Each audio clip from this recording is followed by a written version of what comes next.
खुलुमबाय बे समाव दङ बडलेण्ड इंखं टेलिभिजननि स्टुडिअ आं खोमफ्रागोरा गयारि।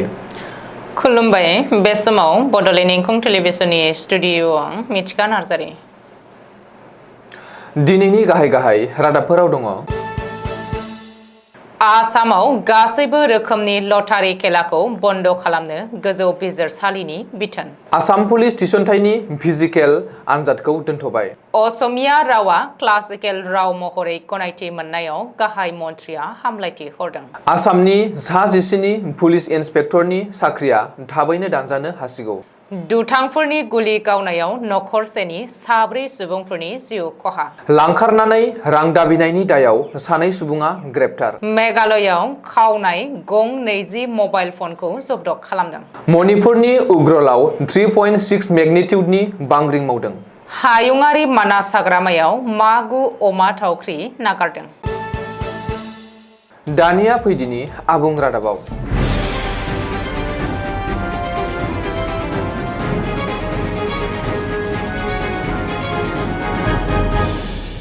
गुवाहाटी गोजौ बिजिरसालिया बिस्तिबारखालि लटारि खेलानि हेंथायै मोनसे गोनांथार राय होदों।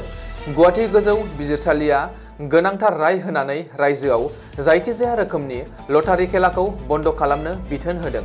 मिन्थिनो हानाय बायदिब्ला गुवाहाटी गोजौ बिजिरसालिया सप्तासेनि गेजेरावनो लटारि कमिटिफोरनि हेंथायै गोख्रों राहा लानो आरो गासैबो रोखोमनि अनलाइन आरो अफलाइन लटारि खेलाफोरखौ बन्द खालामनो बिथोन होदों आरो बेनि बागै सप्तासेनि गेजेरावनो बिजिरसालियाव एफिडेभिट दाखिल खालामनो थाखायबो बिथोन होदों। मोनफ्रोमबो जिल्लानि जिल्ला बेंगिरि आरो एसपिनिसिम बे गोख्रों बिथोनखौ हरदों गुवाहाटी गोजौ बिजिरसालिया।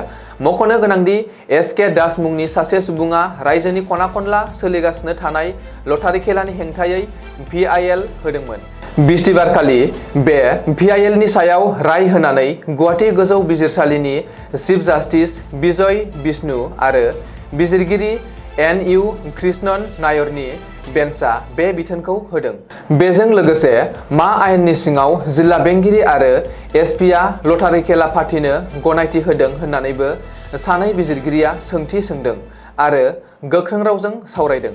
बे बिथिङाव रायजोनि मोन 25 जिल्लानि जिल्ला बेंगिरिफोरा जेबो रोखोमनि अनलाइन एबा अफलाइन लटारि खुंनो गनायथि होआखै होननानैबो सोरखारि उखिल R.K. बराया बिजिरसालियाव मिथिहोदों। आसाम पुलिस थिसनथाइनि सायख' आनजादखौ दोनथ'नाय जाबाय। लान्थ्रियै अखा हाबाय थानायनि थाखाय दोनथ'नाय जाबाय आसाम पुलिस थिसनथाइनि फिजिकेल आनजाद। मख'नो गोनांदि दिनै आसाम पुलिसनि 4थि बेटालियनाव बिजाथिफोरनि फिजिकेल आनजाद खुंनायनि बाथ्रा दङमोन। नाथाय लान्थ्रियै जे अखा हानाय आरो बोथोर गाज्रिनि थाखाय दिनैनि फिजिकेल आनजादखौ केन्सेल खालामनाय जादों। सुलुङाव फोरमायथिनाय बायदिब्ला दिनै केन्सेल जानाय फिजिकेल आनजादखौ फैगौ 14 अक्ट'बर खालि खुंफिननाय जागोन। मख'नो गोनांदि 3 अक्ट'बर बृहस्पतिबार खालिनि फिजिकेल आनजादखौबो बोथोर गाज्रिनि थाखाय केन्सेल खालामनाय जादोंमोन। आसाम पुलिसनि गासै 5,563 मासियाव थिसनथाइनि थाखाय बे सायख' आनजादखौ खुंनाय जादों। आसाम बासिनि थाखाय मोनसे मोजां आरो गोग्गाथाव खौरां। असमिया रावखौ शास्त्रीय राव एबा क्लासिकेल लेंगुवेजनि मान होनो गनायथि होबाय नरेन्द्र मदि दैदेननाय मिरु सोरखारनि केबिनेटआ। जौ बोसोर सिगांनि जारिमिन गोनां असमिया रावनो क्लासिकेल लेंगुवेजनि मर्यादा होनो गनायथि होनाया गासैबो असमिया सुबुंफोरखौ रंजाखां होदों। मख'नो गोनांदि बेनि सिगां भारतनि मोनद' रावफोरखौल' क्लासिकेल लेंगुवेजनि मर्यादा होनाय जादोंमोन। बै रावफोरा जादों संस्कृत, तामिल, मालयालम, कान्नाडा, तेलुगु आरो उड़िया। बै मोनद' रावजों लोगोसे दायो असमिया रावाबो जायगा मोनबाय आरो क्लासिकेल लेंगुवेज महरै गनायथि जाबाय। बेखौबो मख'नो गोनांदि असमिया रावजों लोगोसे गुबुन 4 रावफोरखौ क्लासिकेल लेंगुवेजनि मर्यादा होनो मिरुनि केबिनेटआ गनायथि होदों। गोदानै क्लासिकेल लेंगुवेज महरै गनायथि मोननाय गुबुन 3 रावा जादों सोनाब बेंगलनि बेंगली राव, बिहारनि प्राकृत राव, महाराष्ट्रनि माराठी राव आरो पाली राव। बबेखानि असमिया रावा भारत हादरनि क्लासिकेल राव महरै गनायथि जानायनि उनावनो गाहाय मन्थ्रि नरेन्द्र मदिया ससियेल मिडिया एक्सनि गेजेरजों आसामबासिनो गोजोन हामलायनाय हरदों।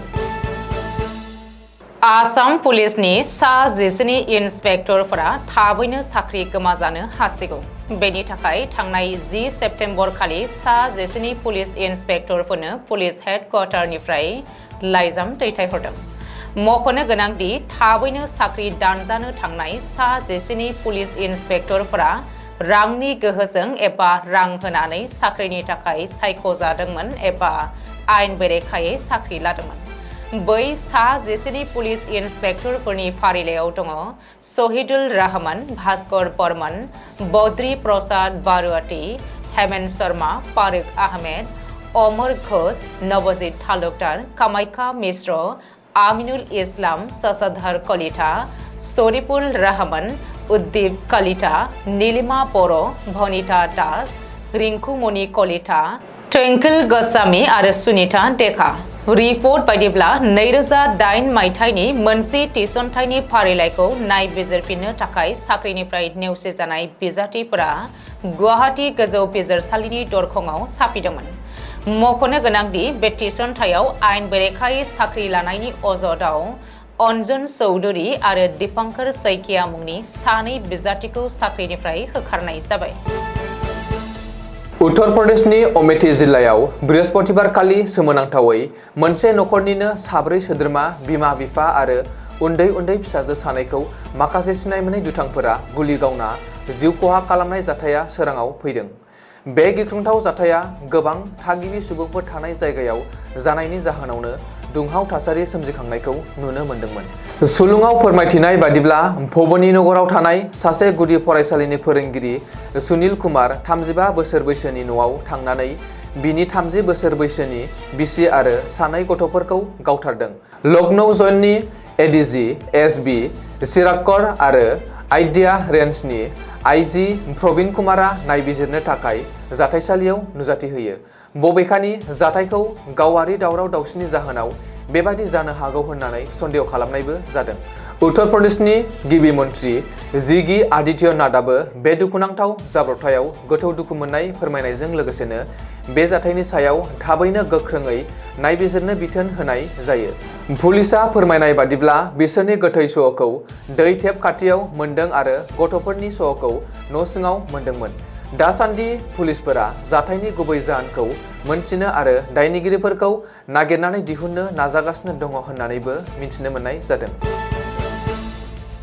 गुवाहाटी पुलिसआ बृहस्पतिबारखालि लांखारनानै रां दाबिनायनि दायाव सोमोन्दो गोनां सानै सुबुंफोरखौ ग्रेप्तार खालामनो मोननाय जादों।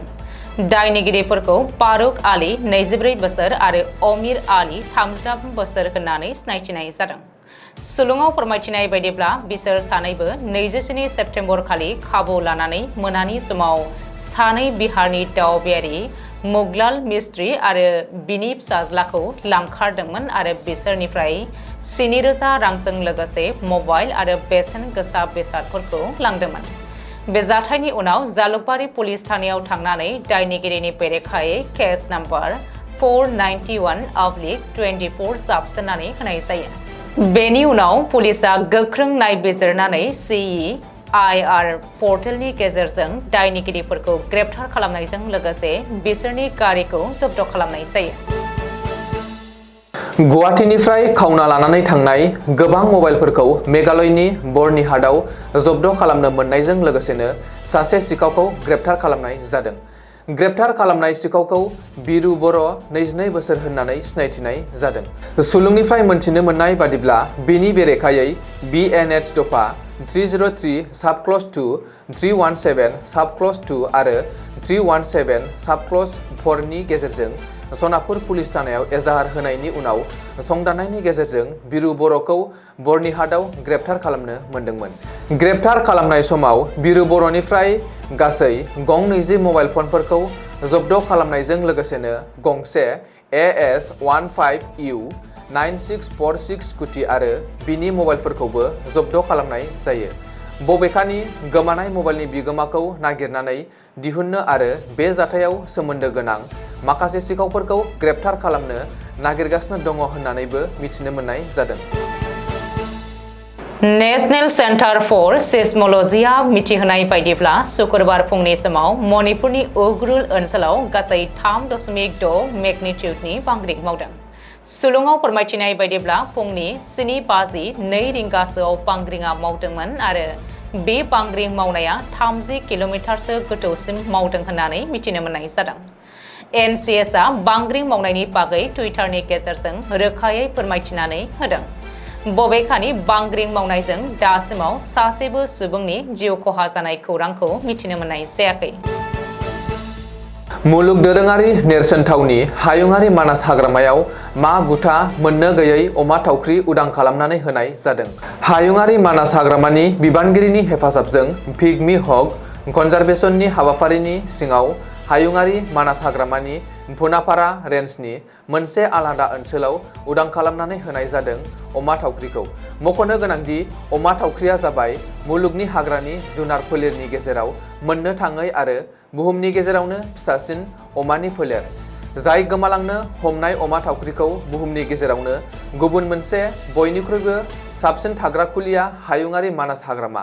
अमा थावख्रि संरैखाथिनि थांखिया 1995 मायथाइनिफ्रायनो गोनोखोआरि जर'खा राहाजों अमा थावख्रिखौ बारायहोनायनि थांखिखौ जागायदोंमोन। गिबियाव मानासनि बासबारिनि मानै बुन्दा आरो माब्रै बुन्दि गासै मा6 अमा थावख्रि हमना लांनानै फिसा आजायहोनायनि थांखि आलादा रैखाथियै लाखिनाय जादोंमोन। VHCPनि सिङाव थानाय समाव मा22 अमा उदां खालामनानै होनाय जादोंमोन। बेराफारसेथिं फिन आरोबाव मा9था अमा नागारनानै होनाय जायो मानासनि बिखायाव। बेनि अनगायैबो बिथांखिनि सिङाव मानासाव 2025 मायथाइनि गेजेराव गासै मा60 अमा थावख्रि नागारनानै होनायनि थांखि आखायाव लादों। आथिखालाव मानासाव फ्राय 200 अमा थावख्रि दं होननानैबो मिथिनो मोननाय जादों। दिनैनि रादाबा एसेनोसै। गोजोन्थों।